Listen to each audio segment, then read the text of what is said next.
तो चलिए वायुमंडल और पृथ्वी के आकार से जुड़े हमारे पहले खंड की शुरुआत करते हैं। प्रश्न संख्या 1, वायुमंडल में सर्वाधिक गैस। Option A oxygen, option B nitrogen, option C carbon dioxide या ऑप्शन डी आर्गन। मतलब हम अक्सर सोचते हैं कि सांस लेने के लिए ऑक्सीजन ही सब कुछ है। ऐसा लगता तो है, लेकिन अगर हम वायुमंडल को एक चादर मान लें तो इसका ज्यादातर हिस्सा हमारे सीधे काम नहीं आता। जीवनदायी होने के बावजूद ऑक्सीजन लगभग 21% ही है। तो बाकी क्या है? इसका सबसे बड़ा हिस्सा लगभग 78% नाइट्रोजन का होता है। सही उत्तर है ऑप्शन बी। समझ गए। अब अगला देखते हैं। प्रश्न संख्या 2, ओजोन परत मुख्यतः किस गैस से बनी है? Option A O2, option B O3, option C CO2 या ऑप्शन डी N2। ये ओजोन और ऑक्सीजन में क्या संबंध है? रसायन विज्ञान का खेल है यहाँ। सामान्य ऑक्सीजन O2 होती है, लेकिन जब सूरज की खतरनाक पराबैंगनी किरणें वायुमंडल के ऊपरी हिस्से से टकराती हैं तो वो उसे तोड़ देती हैं, बिल्कुल, और 3 परमाणुओं वाला एक नया अणु बन जाता है जिसे ओजोन या O3 कहते हैं।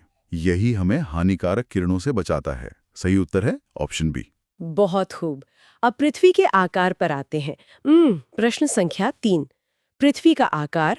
ऑप्शन ए पूर्ण गोल, ऑप्शन बी चपटा गोलाभ जिसे जियोइड कहते हैं, ऑप्शन सी अंडाकार या ऑप्शन डी घनाकार। असल में लट्टू की तरह लगातार घूमने के कारण पृथ्वी पर बाहर की ओर एक बल काम करता है। इस केंद्रापसारक बल की वजह से भूमध्य रेखा पर वो थोड़ी उभर जाती है ना? हाँ, और ध्रुवों पर थोड़ी चपटी हो जाती है। इस खास आकार को ही चपटा गोलाभ या जियोइड कहते हैं। सही उत्तर है ऑप्शन बी। अच्छा, तो ये उभार कितना बड़ा है इसे देखते हैं। प्रश्न संख्या 4, पृथ्वी की परिधि या equatorial circumference. Option A 20,000 kilometre, option B 30,000 kilometre, option C 40,075 kilometre या ऑप्शन डी 50,000 किलोमीटर।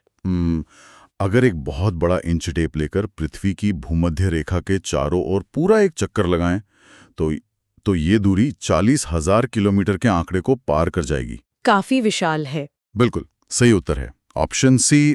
आगे बढ़ते हैं दिन और रात के समय पर। प्रश्न संख्या 5, अक्ष पर एक चक्कर का समय। ऑप्शन ए 24 घंटे, ऑप्शन बी 23 घंटे 56 मिनट, ऑप्शन सी 25 घंटे या ऑप्शन डी 12 घंटे। मैं तो 24 घंटे ही मानती थी। यही अक्सर उलझन होती है। घड़ियों के हिसाब से हम 24 घंटे मानते हैं, लेकिन ब्रह्मांड के तारों के संदर्भ में पृथ्वी अपना एक चक्कर 23 घंटे और 56 मिनट में ही पूरा कर लेती है। अच्छा, इसे नक्षत्र दिन कहते हैं। हाँ, सही उत्तर है ऑप्शन बी। तो फिर साल का क्या? प्रश्न संख्या 6, सूर्य के चारों ओर एक चक्कर का समय। ऑप्शन ए 365 दिन, ऑप्शन बी 365 दिन और 6 घंटे, ऑप्शन सी 366 दिन या ऑप्शन डी 360 दिन। असल में पृथ्वी की परिक्रमा में 365 दिन और लगभग 6 घंटे लगते हैं। हमारे कैलेंडर में ये 6 घंटे हर साल बच जाते हैं और वही 4 साल में जुड़कर लीप वर्ष का एक दिन बन जाते हैं। बिल्कुल सही। सही उत्तर है ऑप्शन बी। अब दिन और रात को समझते हैं। प्रश्न संख्या 7, दिन रात का मुख्य कारण। ऑप्शन ए परिक्रमण, ऑप्शन बी घूर्णन, ऑप्शन सी झुकाव या ऑप्शन डी गुरुत्व। सूर्य अपनी जगह पर स्थिर है। पृथ्वी जब अपने ही अक्ष पर लट्टू की तरह घूमती है यानी घूर्णन करती है, तो जो हिस्सा सूरज के सामने आता है वहां दिन होता है और पीछे अंधेरा यानी रात। एकदम सही। सही उत्तर है ऑप्शन बी। प्रश्न संख्या 8, ऋतुओं का परिवर्तन। ऑप्शन ए घूर्णन, ऑप्शन बी झुकाव और परिक्रमण, ऑप्शन सी चंद्रमा या ऑप्शन डी वायुमंडल। यहाँ 2 चीजें एक साथ काम कर रही हैं। पृथ्वी सूर्य के चारों ओर घूम रही है और साथ ही वो अपने अक्ष पर झुकी हुई है। तो इसी झुकाव की वजह से सूरज की किरणें कहीं सीधी और कहीं तिरछी पड़ती है। हाँ, जहाँ सीधी पड़ती हैं वहाँ गर्मी और जहाँ तिरछी वहाँ सर्दी। सही उत्तर है ऑप्शन बी। अब कुछ काल्पनिक रेखाओं की बात करते हैं। प्रश्न संख्या 9, कर्क रेखा अक्षांश।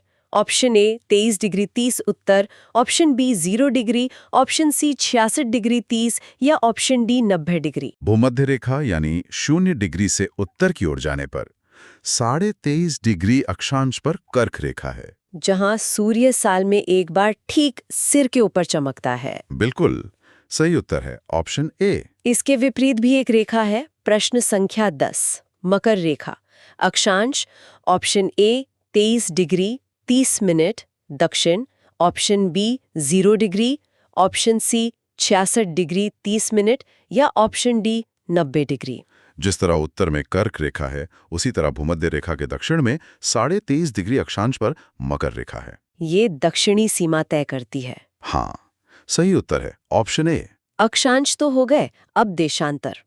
प्रश्न संख्या 11, Greenwich Rekha. Option A 0 degree अक्षांश, ऑप्शन बी 0 डिग्री देशांतर, ऑप्शन सी 90 डिग्री देशांतर या ऑप्शन डी 180 डिग्री। पूरी दुनिया का समय तय करने के लिए लंदन के ग्रीनविच से गुजरने वाली देशांतर रेखा को 0 डिग्री मान लिया गया। यहीं से समय मापा जाता है। सही कहा, सही उत्तर है ऑप्शन बी। प्रश्न संख्या 12, अंतर्राष्ट्रीय तिथि रेखा। Option A 0 degree, option B 90 degree, option C 180 degree या ऑप्शन डी 270 डिग्री। यहाँ तारीख बदलती है ना? ग्रीनविच रेखा के ठीक पीछे पृथ्वी के दूसरी तरफ जो रेखा है वह 180 डिग्री देशांतर है। तो इसे पार करते ही कैलेंडर की तारीख बदल जाती है। बिल्कुल सही उत्तर है ऑप्शन सी। अब गहराई की बात। प्रश्न संख्या 13, पृथ्वी के केंद्र से ध्रुव तक दूरी। Option A 6357 kilometre, option B 6378 kilometre, option C 6400 kilometre या ऑप्शन डी 6000 किलोमीटर। क्योंकि ध्रुवों पर पृथ्वी थोड़ी चपटी है, इसलिए केंद्र से ध्रुव तक की दूरी थोड़ी कम होती है। ये सटीक दूरी 6357 किलोमीटर है। अच्छा, सही उत्तर है ऑप्शन ए। प्रश्न संख्या 14, भूमध्य रेखा पर त्रिज्या। Option A 6357 kilometre, option B 6378 kilometre, option C 6400 kilometre या ऑप्शन डी 5500 किलोमीटर। भूमध्य रेखा पर पृथ्वी बाहर की ओर उभरी है, तो यह दूरी ध्रुवों की तुलना में लगभग 21 किलोमीटर ज्यादा होती है, यानी 6378 किलोमीटर। सही उत्तर है ऑप्शन बी। अरे रुकिए, यहाँ एक तार्किक संबंध बन रहा है। अगर हम प्रश्न 4 की परिधि और ये त्रिज्या वाली दूरियां देखें तो भूमध्य रेखा की त्रिज्या ध्रुवों से ज्यादा है। यही तो साबित करता है कि पृथ्वी प्रश्न 3 के अनुसार पूर्ण गोल नहीं बल्कि चपटा गोलाब है। बहुत बढ़िया विश्लेषण है। यही तो बात है कि भूगोल में हर आंकड़ा एक दूसरे से जुड़ा है। चलिए, इस खंड का आखिरी प्रश्न, प्रश्न संख्या 15, पृथ्वी का झुकाव या axial tilt. Option A 23.5 degree, option B 45 degree, option C 66 degree या ऑप्शन डी 90 डिग्री। पृथ्वी अंतरिक्ष में बिल्कुल सीधी नहीं है। यह अपने कक्षीय तल पर लंबवत रेखा से 23.5 डिग्री झुकी हुई है। इसी से ऋतुएं बदलती हैं। सही उत्तर है ऑप्शन ए। अब हम दूसरे खंड में प्रवेश करते हैं, पवने और महासागर। प्रश्न संख्या 16, horse latitude. Option A 0 degree, option B 30 degree, option C 60 degree या ऑप्शन डी 90 डिग्री। यह 30 डिग्री अक्षांश के आसपास का क्षेत्र है जहां हवा शांत हो जाती है। पुराने समय में नाविकों के जहाज यहां फंस जाते थे, तो उन्हें वजन कम करने के लिए अपने घोड़ों को समुद्र में फेंकना पड़ता था। हाँ, इसी दर्दनाक इतिहास से ये नाम मिला। सही उत्तर है ऑप्शन बी। प्रश्न संख्या 17, व्यापारिक पवने या ट्रेड विंड्स की दिशा। ऑप्शन ए पश्चिम से पूर्व, ऑप्शन बी पूर्व से पश्चिम, ऑप्शन सी उत्तर से दक्षिण या ऑप्शन डी दक्षिण से उत्तर। हवा हमेशा उच्च दाब से निम्न दाब की ओर जाती है, लेकिन कोरियोलिस बल के कारण यह मुड़ जाती है और पूर्व से पश्चिम की ओर बहने लगती है। अच्छा, सही उत्तर है ऑप्शन बी। प्रश्न संख्या 18, मानसून शब्द की उत्पत्ति। ऑप्शन ए अंग्रेजी, ऑप्शन बी अरबी, ऑप्शन सी फ्रेंच या ऑप्शन डी लैटिन। अरब व्यापारी जब व्यापार करते थे तो उन्होंने हवाओं की दिशा बदलती देखी। उन्होंने इसे अरबी शब्द मौसम कहा, जिसका अर्थ ऋतु है, और वहीं से मानसून बना। एकदम सही। सही उत्तर है ऑप्शन बी। प्रश्न संख्या 19, एल नीनो का संबंध। ऑप्शन ए वायु, ऑप्शन बी महासागरीय तापमान, ऑप्शन सी पर्वत या ऑप्शन डी नदी। हम जो पेरू के तट के पास समुद्र के सतही जल का तापमान असामान्य रूप से गर्म हो जाता है तो दुनिया का मौसम बिगड़ जाता है। तो ये महासागरीय तापमान से जुड़ा है। हाँ। सही उत्तर है ऑप्शन बी। प्रश्न संख्या 20। ला नीना क्या है? ऑप्शन ए गर्म जलधारा, ऑप्शन बी ठंडी जलधारा, ऑप्शन सी पर्वत या ऑप्शन डी वायु। इसका एल नीनो से क्या संबंध है? ये दोनों महासागरीय तापमान से ही जुड़े हैं, लेकिन प्रभाव विपरीत हैं। एल नीनो का मतलब स्पेनिश में छोटा लड़का है और ला नीना का छोटी लड़की। तो ला नीना में पानी ठंडा हो जाता है? बिल्कुल, ये एक ठंडी जलधारा की स्थिति है। सही उत्तर है ऑप्शन बी। प्रश्न संख्या 21। सबसे बड़ा महासागर? Option A Atlantic, option B Hind, option C प्रशांत या ऑप्शन डी आर्कटिक। प्रशांत महासागर इतना विशाल है कि सारे भूभाग एक साथ मिला दें तब भी उससे बड़ा होगा। वाकई बहुत बड़ा है। सही उत्तर है ऑप्शन सी। प्रश्न संख्या 22। सबसे छोटा महासागर? Option A Arctic, option B Atlantic, option C Hind या ऑप्शन डी प्रशांत। उत्तरी ध्रुव के चारों ओर स्थित आर्कटिक महासागर सबसे छोटा है। यह साल के ज्यादातर समय बर्फ से ढका रहता है। सही उत्तर है ऑप्शन ए। अब नदियों पर आते हैं। प्रश्न संख्या 23। विश्व की सबसे लंबी नदी? ऑप्शन ए नील, option B Amazon, option C Ganga या ऑप्शन डी यांगसी। अगर पानी का आयतन देखें तो अमेज़न आगे है, लेकिन अगर लंबाई नापें तो अफ्रीका की नील नदी सबसे लंबी दूरी तय करती है। समझ गई। सही उत्तर है ऑप्शन ए। प्रश्न संख्या 24। एंजल फॉल्स कहाँ है? Option A America, option B Brazil, option C Venezuela या ऑप्शन डी चीन। दक्षिण अमेरिकी महाद्वीप में स्थित देश वेनेजुएला के घने जंगलों में ये छुपा है। सही उत्तर है ऑप्शन सी। प्रश्न संख्या 25। विश्व का सबसे ऊंचा जलप्रपात? Option A Victoria, option B Niagara, option C Angel या ऑप्शन डी जोग। वेनेजुएला का एंजल फॉल्स इतना ऊंचा है कि मतलब पानी जमीन तक पहुंचने से पहले ही हवा में धुंध बन जाता है। क्या बात है। हाँ, ये सबसे ऊंचा जलप्रपात है। सही उत्तर है ऑप्शन सी। अब तीसरे खंड में भूविज्ञान और ज्वालामुखी की बात करते हैं। प्रश्न संख्या 26। सुनामी किससे उत्पन्न होती है? ऑप्शन ए पवन, ऑप्शन बी भूकंप, ऑप्शन सी वर्षा या ऑप्शन डी नदी। आम लहरें हवा से बनती है, लेकिन सुनामी तब आती है जब समुद्र के तल के नीचे भूकंप आता है और पानी की परत झटके से उठ जाती है। विनाशकारी लहरें। बिल्कुल सही उत्तर है ऑप्शन बी। प्रश्न संख्या 27। ज्वालामुखी से निकलने वाला पदार्थ? Option A magma, option B lava, option C sill या ऑप्शन डी डाइक। जब पिघली हुई चट्टानें ज्वालामुखी से बाहर आकर जमीन पर बहने लगती हैं तो उस लाल गर्म पदार्थ को लावा कहा जाता है। सही उत्तर है ऑप्शन बी। तो फिर मैग्मा क्या है? प्रश्न संख्या 28। मैग्मा और लावा में अंतर? ऑप्शन ए कोई नहीं, ऑप्शन बी स्थान के अनुसार, ऑप्शन सी रंग या ऑप्शन डी तापमान। यही मजेदार बात है, पदार्थ एक ही है। जब वो जमीन के अंदर गहराई में है तो मैग्मा है और जैसे ही बाहर आया तो लावा हो गया। एकदम सही, सिर्फ स्थान का अंतर है। सही उत्तर है ऑप्शन बी। सर्वाधिक सक्रिय ज्वालामुखी कहाँ? Option A Himalaya, option B ring of fire, option C Sahara या ऑप्शन डी अंटार्कटिका। दुनिया के लगभग 75% सक्रिय ज्वालामुखी एक ही क्षेत्र में फैले हैं, जिसे रिंग ऑफ फायर कहते हैं। सही उत्तर है ऑप्शन बी। प्रश्न संख्या 30। रिंग ऑफ फायर कहाँ है? Option A Atlantic, option B प्रशांत, ऑप्शन सी हिंद या ऑप्शन डी आर्कटिक। यह विशाल घेरा प्रशांत महासागर के किनारों पर बना है। सही उत्तर है ऑप्शन बी। प्रश्न संख्या 31। मिट्टी निर्माण का मुख्य कारक? ऑप्शन ए जल, ऑप्शन बी जलवायु, ऑप्शन सी जीव या ऑप्शन डी सभी। मिट्टी बनना एक स्लो कुकिंग रेसिपी की तरह है। चट्टानें मूल सामग्री हैं, जलवायु आंच है, जल उन्हें तोड़ता है और जीव उसमें जान डालते हैं। मतलब सभी जरूरी हैं। बिल्कुल सही उत्तर है ऑप्शन डी। प्रश्न संख्या 32। काली मिट्टी का रंग किस कारण?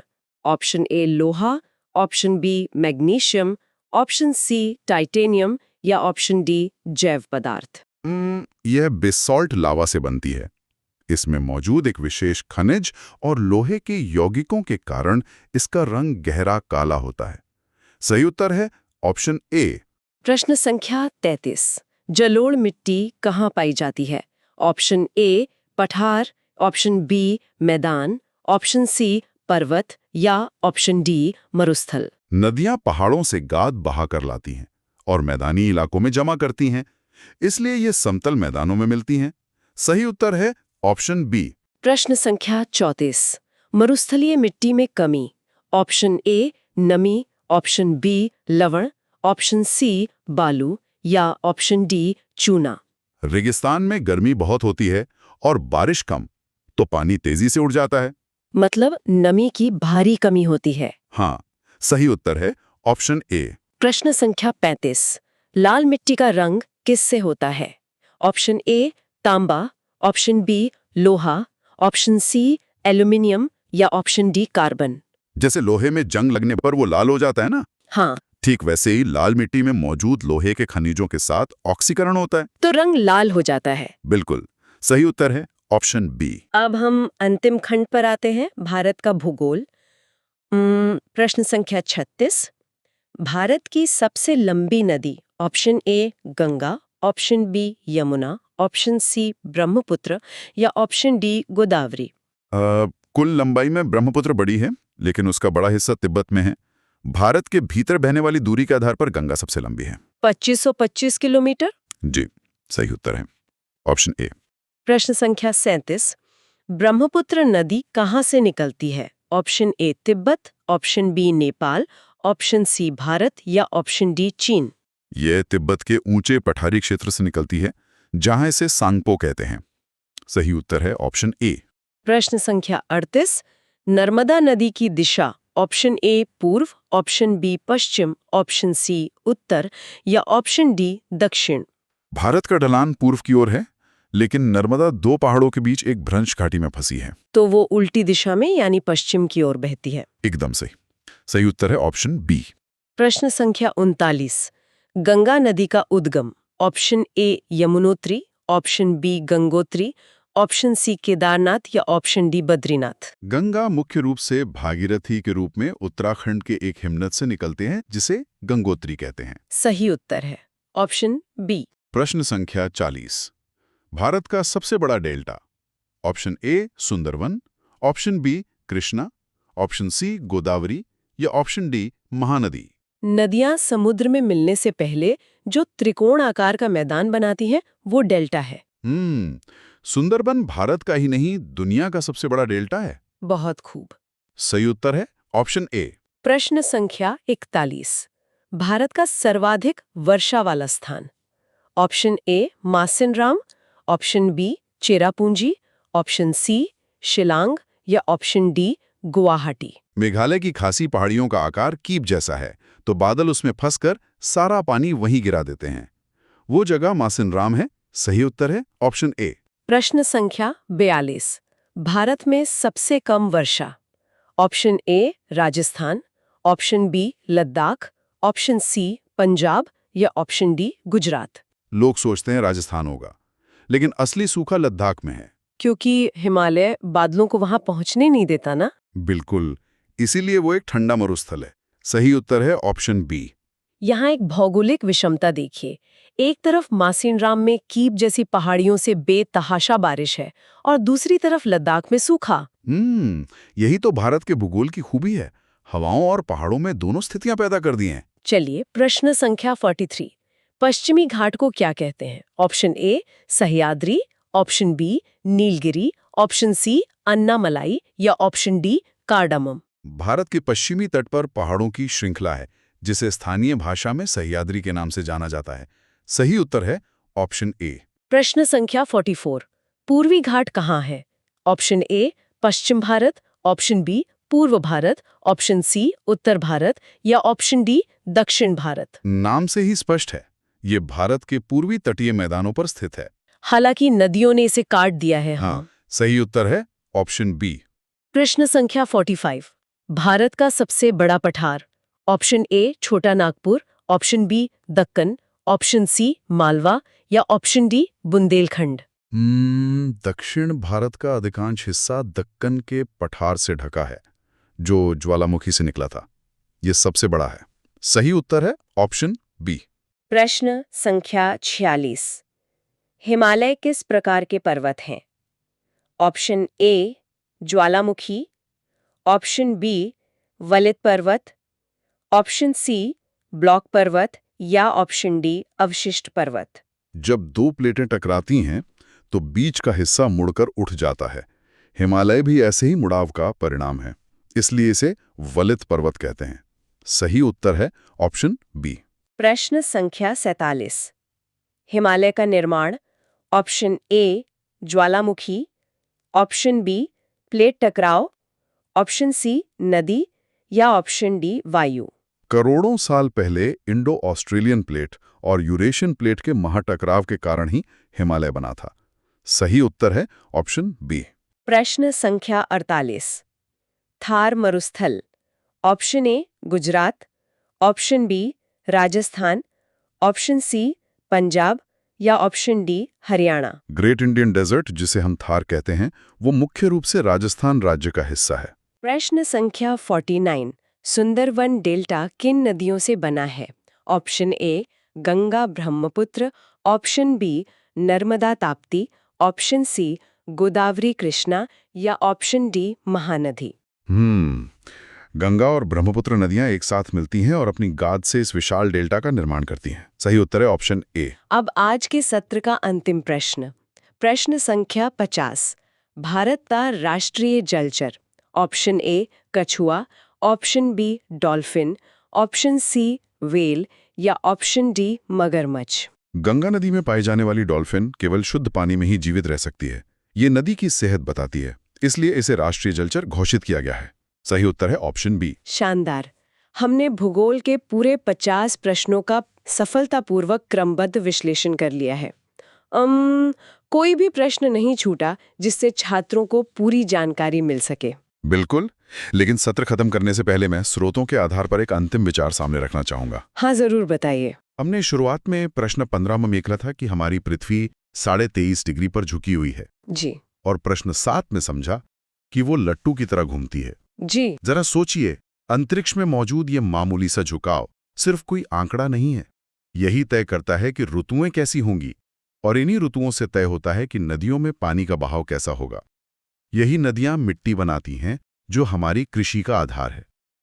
मतलब भूगोल में कुछ भी अलग थलग नहीं है। पृथ्वी का आकार, महासागर और हिमालय जैसे पर्वत सब आपस में जुड़े हुए हैं। ये वास्तव में सोचने पर मजबूर करने वाला विचार है। हर एक चीज आपस में गुथी हुई है। और इसी शानदार विचार के साथ हम आज का ये गहन सत्र यहीं समाप्त करते हैं। भूगोल का ये अध्ययन परीक्षा की तैयारी कर रहे सभी छात्रों के काम आए। बहुत बहुत शुभकामनाएं।